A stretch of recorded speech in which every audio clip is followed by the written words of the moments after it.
Hi, Hooman. Hi, Bob. How you doing? I'm well, thank you. Good. Let me introduce us. I'm Robert Wright of Blogging Heads TV. You're Hooman Majd, That's correct. well-known writer on Iranian matters. You've published a trilogy of books, beginning with Indeed. the Ayatollah Begs to Differ and culminating, at least so far, I guess, with the Ministry of Guidance Invites You to Not Stay. Is that right? Okay. That's And absolutely right, yes. And and you've also written very recently, like I think it showed up this morning or something, a piece on foreign affairs about these recent negotiations, the nuclear negotiations with Iran, which have kind of taken a back seat, have been obscured by the fact that the rest of the Middle East seems to be up in flames. Right. But there actually was an important juncture reached, and I hmm wanted to talk about that with you a little because the your piece in Foreign Affairs was about your time actually at the nuclear negotiations in Vienna, which I guess a week or so ago uh, ended with the announcement that negotiations would be Extended. continued. hmm I mean, there had been this July 20 deadline, and the hope had been that they would get done by July 20th. And a few days before that, it became clear that no, they were not going to get done. So I guess maybe I'll start by asking you. So there has been this extension for a few months of further negotiations, but I wanted to ask you what do you think the big sticking points are? Well, I mean, both sides have kind of indicated what the sticking points are publicly, and I think they're probably right. I don't think they're lying. I think the sticking point is what America has, the U.S. in particular, has been concerned about, which is so-called breakout time, how fast Iran can get to a nuclear weapon, and part of that involves a number of centrifuges that are spinning.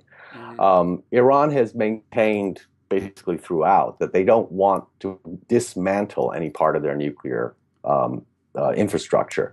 And that would mean not reducing the number of centrifuges they have right now.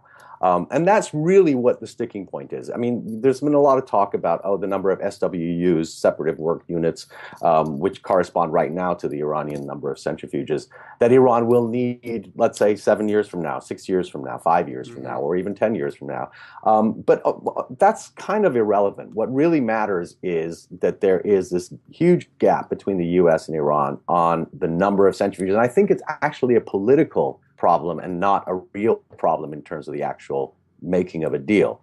Political, I say political because Iran cannot afford to tell its public, or the hardliners that are opposed to some of these talks Mm-hmm. or opposed to détente with the US, cannot afford to say we gave in and are actually going backwards with our technology. We're going to remove some of our centrifuges.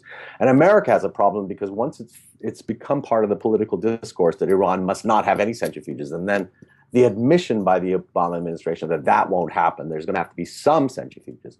The U.S. has to say that it is at a minimum. It is a point where if they wanted to break out and build a nuclear weapon, we would have a year's notice or 2 years' notice. I mean, that also, to me, doesn't sound very logical because, so what are you going to do in a year?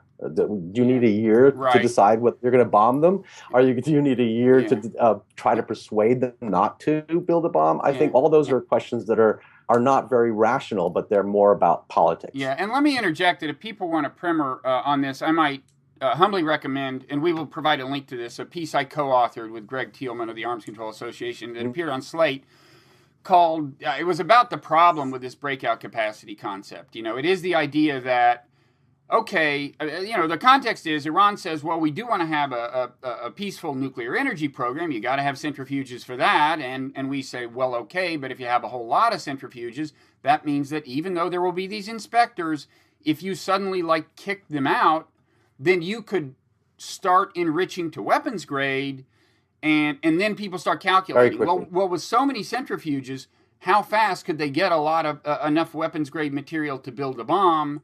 And that's why this whole question of number of centrifuges becomes a point of contention. And in my piece, I made the point you're making, which is supposedly the deal is if they kicked out the inspectors, we would bomb, or Israel would bomb, or both. Well, how long do you need? I mean, it's not like there would be any hope of getting UN Security Council authorization. Russia wouldn't support it. We wouldn't have to waste time with that. So it's like you would just bomb. And so the idea that, well, And I should say, when they say a 2-month breakout capacity, they mean just developing enough material for a bomb. Actually, building the bomb is like, a whole other worst case scenario is like a year.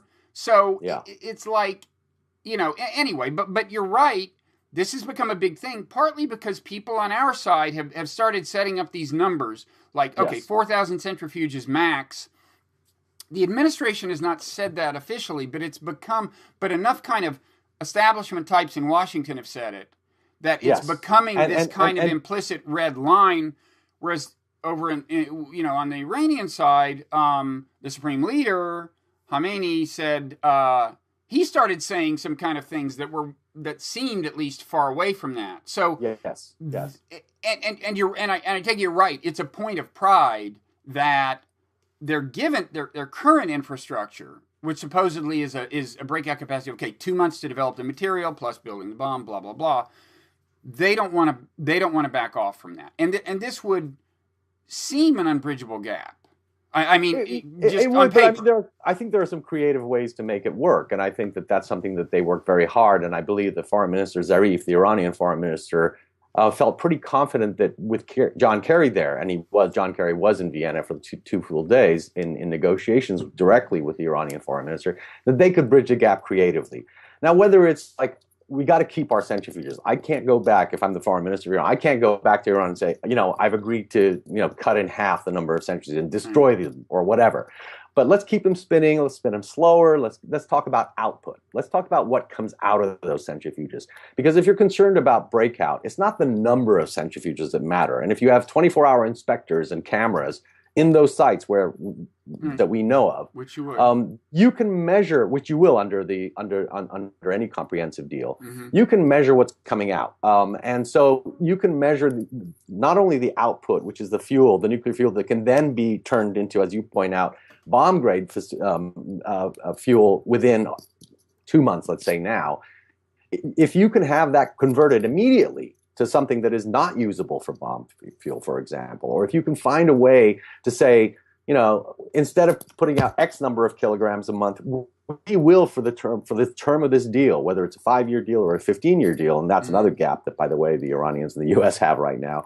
For the term of that deal, we will never keep a stockpile larger than X amount of kilograms of enriched uranium, which could be theoretically further enriched to 90% for bomb use. So I think there are ways to guarantee it. Now, the other issue that's not brought up at all is if you have a very intrusive inspection regime on the Iranian nuclear facilities, the breakout time is by definition going to be much, much longer than we're anticipating right now, because the inspectors will know if Iran is stockpiling enough fuel well in advance. And forget about the other issue of whether they even have designs for a bomb, whether they can build one, whether the Iranians have the missile capable of delivering it, all those questions, and testing it and all that. But the main issue is that the U.S. will never, ever be 100% sure that Iran is not building a bomb. That's just not possible, because they have the technology for enrichment. They have the technology to build their own centrifuges. They could do it in an apartment in a town of 15 million people, in a city of 15 million people in Iran. What if there's an undeclared facility?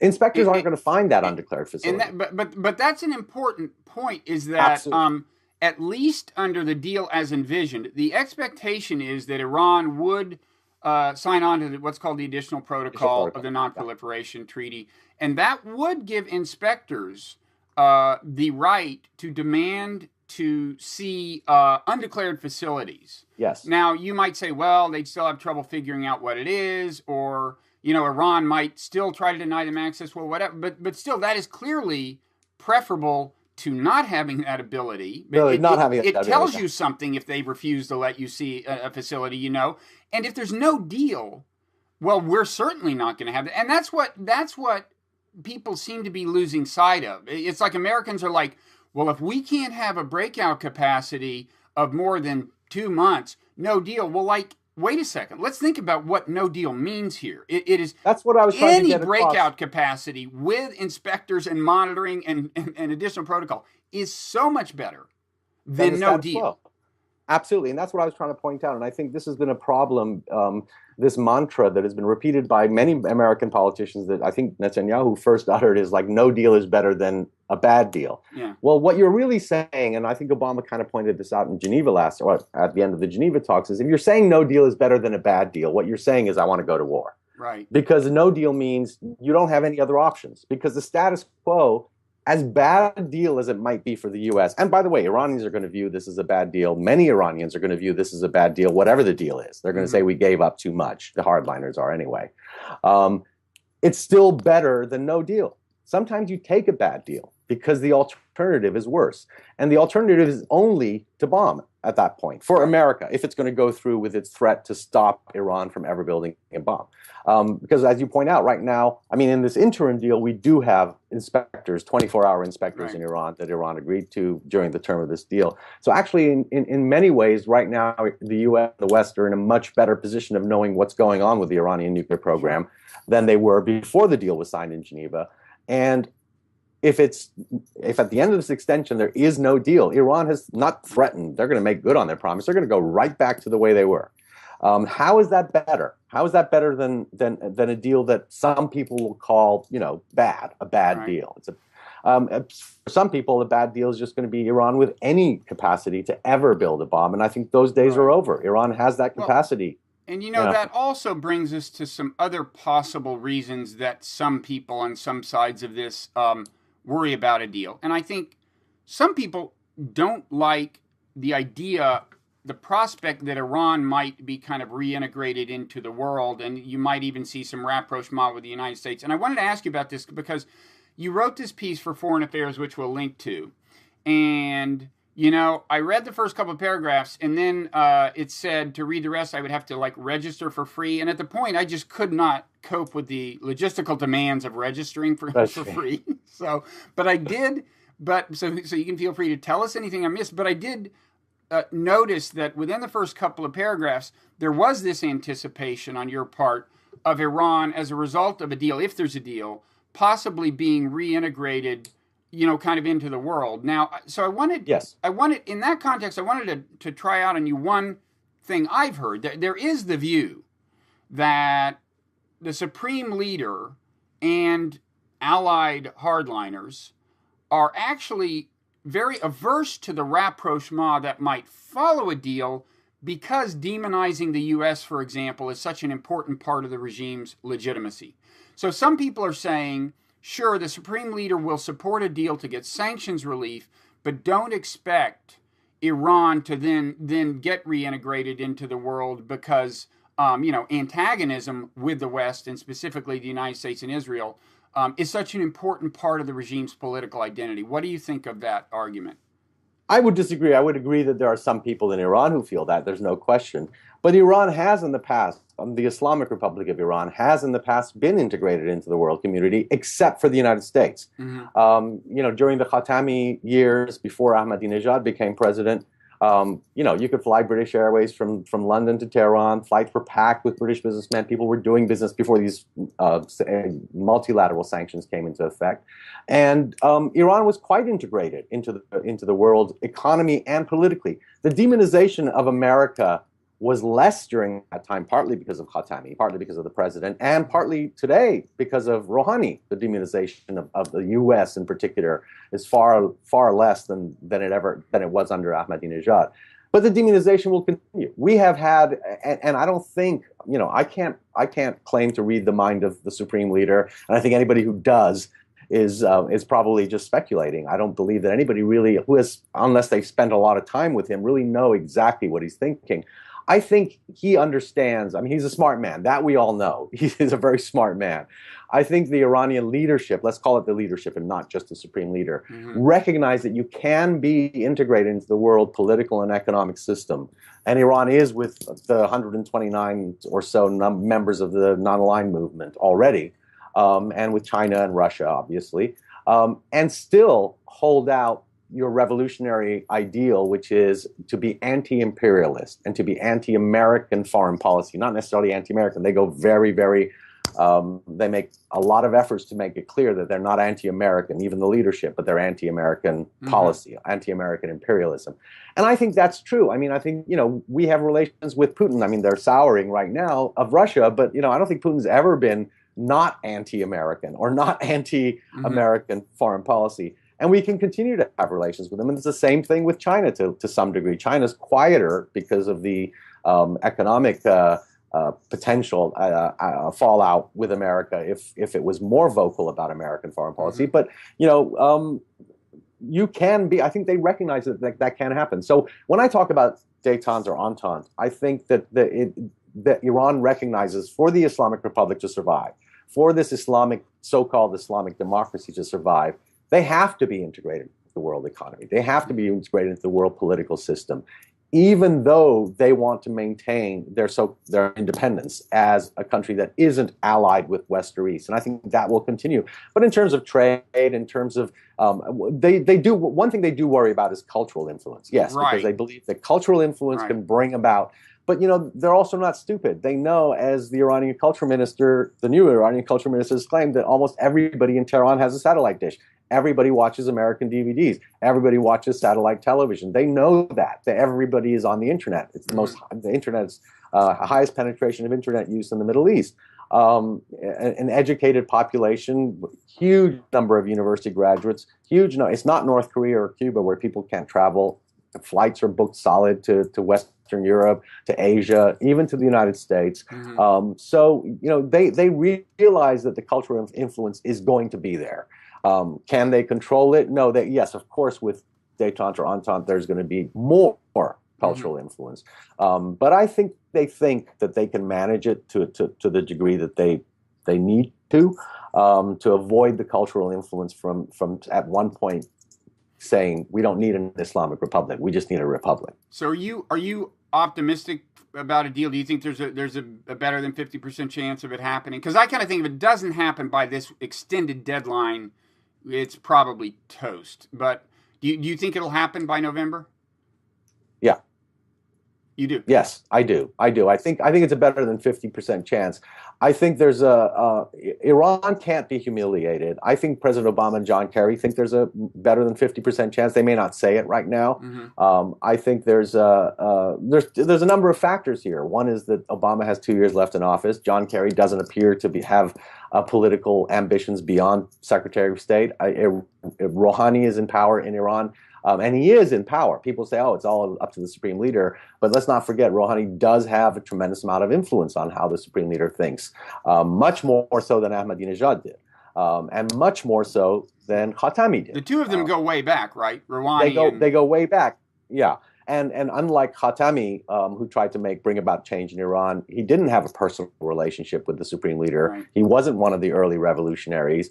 And not that he didn't talk to the Supreme Leader. They had their once-a-week meeting, but he had less influence than Rouhani does. So I think given the circumstances, given this confluence of having Obama and Kerry and Rouhani and Zarif, I think that the chances are very good that there will be a creative way to address America's concerns that Obama can sell to the U.S. Congress or sell to the American public, and vice versa in Iran, that they will be able to sell to their hardliners. But it's all about humiliation. And, sometimes the greater power, and let's face it, the U.S. is the greater power, can afford a little bit more, to eat a little bit more crow than the lesser power can. You would hope, although the politics in the United States in this case, I think, make that harder than they might be sometimes. Ordinarily, yes. But it can be spun. Whatever the deal is can be spun. And we know what spinning is all about. Yeah. Can be spun to look good for both sides, even though both sides are going to have people who are going to say it's a bad deal. And can be spun to look bad by people who oppose the deal. And they're very good at that. Absolutely. And a lot of resources are devoted to it.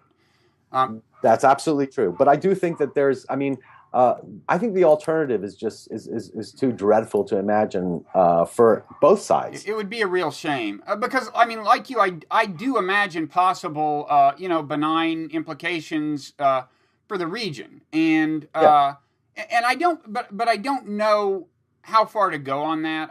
For example, can you imagine that as Iran, gets integrated, has more and more legitimate levers of influence at its disposal, becomes more and more like a normal state. Can you imagine it being persuaded to do less and less of what we consider illegitimate forms of influence, like supplying, Hamas with missiles or Hezbollah or whatever, as well as some specific acts of terrorism, although there actually haven't been many lately. I think Iran has pulled back from the specific acts of terrorism that it's been accused of. I mean, dramatically. I think over the years, there have been some incidents of claiming that they tried to blow up the Saudi ambassador in Washington and stuff like that. But generally speaking, Iran's sponsorship of terrorism is what they admit, which is Hamas and Hezbollah. I think that, in terms of whether they can be more effective, I think yes, because there are a lot of common interests between the U.S. and Iran. Is our relationship with Saudi Arabia and Qatar, for example, has that been effective in getting them to stop supplying people like ISIS, which they have, we know for a fact, not necessarily the government, I'm saying, but under their noses, watching Saudi money and Qatari money being funneled to groups that are fundamentally opposed to our interest in the region. And yet we just sit back and don't do anything. So I don't think that the fact that we're integrated necessarily will mean that Iran will always do what we want them to do or be on the side that we want them to be on. They're not going to be on the side of Israel. We know that. But other states that we are allied with are not on the side of Israel either. They're not going to be. They're not going to remove their support for Hezbollah, for example. But there are places such as Iraq where I think that, now that John Kerry and Foreign Minister Zarif speak relatively regularly on various issues, not just on the nuclear deal, whether it's in person or by phone, I think Iran can be very helpful to American interests in places like Iraq and in Syria, where the honest truth is in Syria, we don't know what we want. We jumped out and said Assad must go, which was probably counterproductive at the time to say that, because even Israel wasn't saying Assad must go. Right. And we don't have a policy in Syria. Iran does have a policy. And maybe that policy can somehow be aligned with what is good for the West as well in Syria. There is a certain natural alignment of interests there, I would say, and in some other areas. There has been in the past in Afghanistan, and there has been cooperation with Iran until we decided that they were part of the axis of evil. There actually was cooperation in the early Bush administration during the Afghanistan war. Yeah, I think you're seeing there's I don't know if it's direct or if it's through direct contact between Iranian officials and American officials, but you're seeing Iran actually being helpful right now in Iraq. Even yesterday, it was reported that Iran has basically withdrawn its support of Maliki in the way that the U.S. has withdrawn its support from Maliki. So, again, interests can be aligned in many places where we have problems. What the big issue for the U.S. is going to be is this fear of Shia Iran by some of our Arab allies, where we have military bases, where we have deep interests, such as Saudi Arabia, Qatar, Bahrain, places which are Sunni-dominated and consider themselves very, very wary of an Iran that is much more powerful. They would like to see the status quo. Those countries would like to see the status quo without the bombing. They would just like to see the status quo, where these heavy sanctions are imposed. Iran is weakened by those sanctions and cannot cause trouble for them. But I think that's short-sighted too, because Iran can actually cause more trouble for them, I think, as a weakened state that they know the Saudis and the Qataris and the Emirates don't like, than if they were integrated and they actually did have some common interests. They're not going to have common interest in Iraq with Saudi Arabia and Iran. That's never going to happen because the Saudis do not want to see a Shia state in Iraq that's allied to Iran. But that train left the station. It's finished. We did that for Iran, basically, and that's just not going to change. We didn't know we were doing it for them at the time, but yes, as it happened. Well, I think at the time, if Dick Cheney did know, his answer would have been, well, we're going to bomb Iran next anyway. So what's the difference? So we're going to change the regime in Iran. So who cares if it's within a year, we're going to be the regime in Iran is going to be gone. That's another problem that I think that some American politicians can be delusional about, is that if we maintain the status quo with no deal, the idea that no deal is better than a bad deal, and if we continue to put extreme pressure on Iran, the Iranian overthrow the government. My experience inside Iran has been quite the opposite. Today, you are seeing people in Iran who are very anti-regime, who have spent time in jail, oddly enough, supporting the supreme leader. Yeah. Specifically the supreme leader on the nuclear issue, because of this idea of humiliation, this idea of respect, this idea of, the Americans are demanding too much. The word dismantle is not a good word to use in these negotiations because it becomes impossible for Foreign Minister Zarif to go back and sell it to. When we talk about dismantling their nuclear infrastructure. Yeah. Right. And another point that's really important to remember in terms of breakout and in terms of how dangerous Iran is, Foreign Minister Zarif said to me, we don't have a Lawrence Livermore lab in Iran. We are so far behind in terms of the technology to produce a bomb. I mean, what do they think?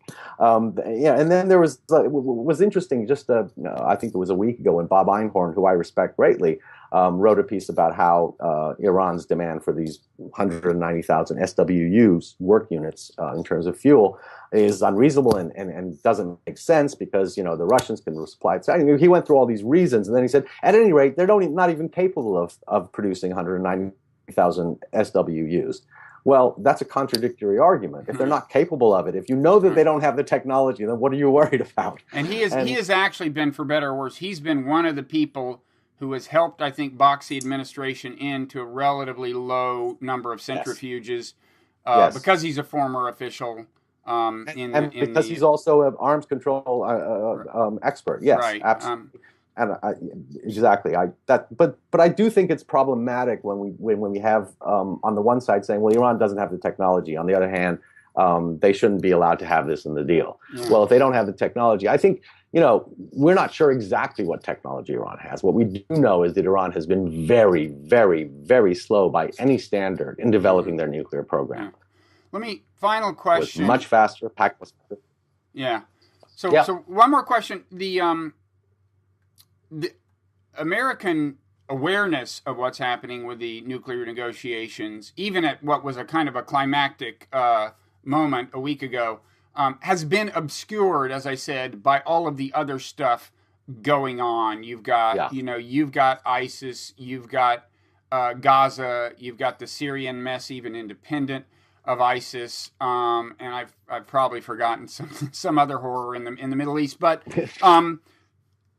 does it and there is also Ukraine, not totally unrelated in the sense that Russia has been on our side in these nuclear talks and blah blah blah. So all this is obscured coverage of the nuclear issue. Do you think it affects the chances that they will be successful in real terms? In a weird way, I think it has probably a positive effect in a weird way, because I think the less attention there is on it, and while congressmen are obsessing about whether the FAA went too far in banning flights to Israel or not, they're not obsessing about the Iranian nuclear deal. And the words out of Israel are not. Iran isn't in every other sentence out of Netanyahu's mouth right now. So I think in a way, I mean, on the other hand, it will come back and right now we're going into August, and there's not much going on in the nuclear talks anyway. So the attention, right. But I think in the initial reaction to the extension, I think if there hadn't been all this mess in the Middle East, and particularly with Israel and Gaza, I think that you would have seen a lot more reluctance on the part of congressmen, a lot more pushback from Congress in particular. They would have said, okay, this is it. Iran has had enough time. This tells you they're not serious. We have to levy additional sanctions. And there is stuff circulating in Congress right now, kind of more or less to that effect. But I agree with you. You would have heard a lot more, certainly, from Netanyahu. You would have seen him on TV about this. You would have every day almost, yeah. You would have seen more of Menendez and so on. Yeah. Yeah, I think so.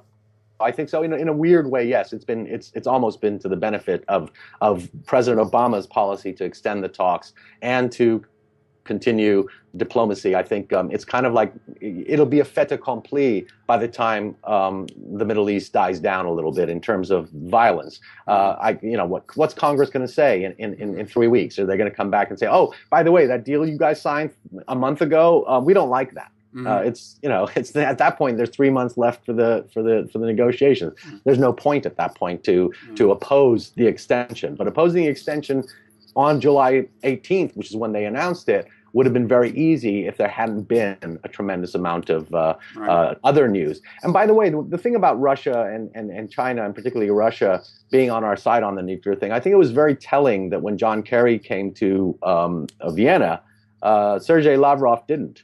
the Russian foreign minister. It was almost the way I saw it, and I could be wrong, but it was almost like, look, it's your deal. Basically, I think the Russians and the Chinese probably feel, and I think the Germans and probably the British too, feel like, at this point, it's really America's problem. It's not our problem anymore. Yeah. We might be satisfied. The Russians probably would be satisfied with what Iran proposed, maybe spinning the centrifuges a little slower and stuff like that. And it's like, you guys are the guys who have the big problem. You guys have the political problem at home. Russia doesn't have that problem. They don't have to sell the deal to the Russian people. China doesn't have to sell the deal to the Chinese people. The Brits are on board. The Germans seem to be on board. The French less so. France is occasionally problematic, but... France is occasionally problematic, partly because of, they're French. And they need to have their voice heard. But I think it's really a recognition on Lavrov's part is like, what am I going to do there? It's really between you, John Kerry, you and Zarif, go figure it out. You guys come to a conclusion as to what both of you can agree, and we'll sign on to it. Otherwise, Lavrov would have made the trip. He's not someone who's publicity shy. He likes to be there when the big shots are there. And John Kerry's as big a shot as you're going to get. Yeah, no, I agree. I mean, Russia has no interest in Iran having a nuclear weapon. No. And I think the only time alienation from us would matter is if we decided, if there was a whole nother ramp up of sanctions we wanted to do, which would basically mean curtains for a deal anyway. But if we wanted to do that, it might be harder now to get Russia on board in the way they were on board in the past. But that's, but I agree with you that as far as the hope for a deal, it's kind of on autopilot. And it may or may not happen, but I don't think Russia has any reason to.